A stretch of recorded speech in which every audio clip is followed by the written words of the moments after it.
এই জন্য নবীজি সাল্লাল্লাহু আলাইহি ওয়াসাল্লাম কি বললেন, লাউ কানা বা'দি নাবিয়ান, আমার পরে যদি কোনো নবী এই পৃথিবীতে আসতো, লাকানা ওমর, তাহলে আমার পরে আমার ভাই হযরত ওমর নবী হয়ে যেত। আমার পরে নবী নাই, আমার পরে নবী নাই, কারণ আনা খাতামুন নাবিয়্যিন লা নাবিয়্যা বা'দি, আমি সর্বশেষ নবী, আমার পরে কোনো নবী আসবে না। আল্লাহর হাবিব বলেছেন, সাতারাউনা মিন বাদি কাযাবুনা সালাসুন, তোমরা আমার পরে 30 জন মিথ্যাবাদী নবুয়ত দাবিকারী, 30 জন মিথ্যা ভণ্ড নবী আবির্ভাব হবে আমার পরে। কয়জন? 30 জন। 30 জন মিথ্যা ভণ্ড নবী দুনিয়াতে আগমন করবে। আল্লাহর হাবিব বলে গিয়েছেন, সাতারাউনা মিন বাদি কাযাবুনা সালাসুন, আমার পরে 30 জন ভণ্ড নবী আগমন করবে।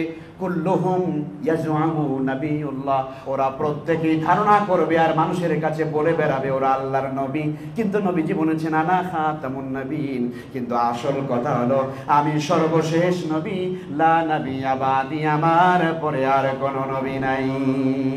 সুবহানাল্লাহ। কোন নবীজির পরে আর কোনো নবী নাই, নবীজি সর্বশেষ নবী। এইটা বললে নবীজির সম্মান বেশি পাবে, নাকি নবীজির পরে নবী আসতে পারে এইটা বলে সম্মান বেশি? নবীজি শেষ নবী এইটা বললেই নবীর সম্মান বেশি হয়, ঠিক না?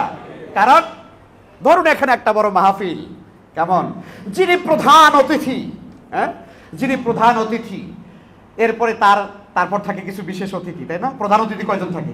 একজন। বিশেষ অতিথি অনেক অনেক হতে পারে, যে কোনো একটা অনুষ্ঠানে, মাহফিলে, যে কোনো আয়োজনে। তো সিস্টেমটা কি, ধারাবাহিকতাটা কি বলেন তো?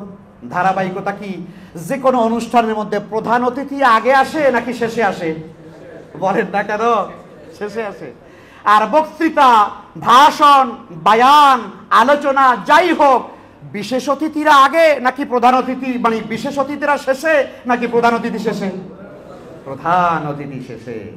এটাই তার সম্মান, এটাই তার মর্যাদা, যে প্রধান মেহমান যিনি, তিনি সবার পরে তিনি সমাপনী বক্তব্য দেবেন, তারপরে আর কোনো বক্তব্য নাই। কথা বুঝতে পারলেন? আল্লাহ সুবহানাহু ওয়া তাআলা এই বিশ্ব সভার সভাপতি, সুবহানাল্লাহ কয় না? বিশ্ব সভার সভাপতি কে?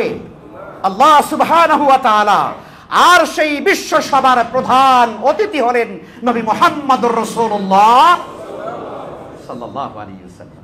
সুতরাং আল্লাহ সুবহানাহু ওয়া তাআলা আমার নবীকে সর্বশেষ নবী বানিয়েছেন। নবীর এই খাতমে নবুয়তের উপরে বিশ্বাস করলে পরে এবং সেটার উপরে ঈমান থাকলে তারাই সত্যিকারে মুমিন। রাসূলুল্লাহর খাতমে নবুয়তকে যারা মানে না, যারা অস্বীকার করে আর বলে রাসূলের পরে আরো নবী আসতে পারে, তারা মূলত ইসলাম থেকে বেরিয়ে গেছে, তারা মুসলমান নয়, তারা কাফের। ঠিক কিনা জোরে বলেন?